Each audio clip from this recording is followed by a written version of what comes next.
মাঝে মধ্যে জামাইকে এমন একটা ফাঁকি ঝুঁকি রান্না করে খাওয়াবেন, নিজেরও ভালো লাগবে, তারও ভালো লাগবে। এই যে সবকিছু একটা রেসিপিতেই আশপাশের মানুষজন বুঝবে আজকে এই বাসাতে কি রান্না হচ্ছে। সেটা হলো শুটকি। আজকে শুটকি ভর্তা করছি।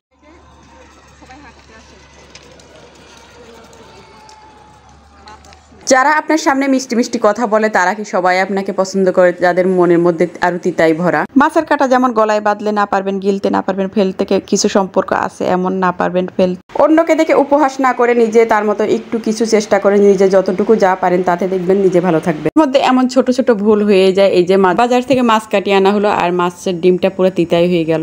একটা মেয়ে তার বিয়ের পরে তার স্বামীকেই সব থেকে আপন মনে করে তার বাবা মার থেকে, কিন্তু সেই স্বামী কিন্তু কখনো তার বাবা মার থেকে আপন মনে করে না। একজন ঘরের বউয়ের যে সুস্থ থাকাটা কতটা প্রয়োজন, অসুস্থ থাকলে বোঝা যায় সংসারটা কেমন থাকে। অনেক মেয়ে শ্বশুর বাড়িতে আসার পরে ঢং করে বলে আমি এই কাজটা পারি না। আচ্ছা, পারি না বললে কি কোনো কাজ শেখা যায়?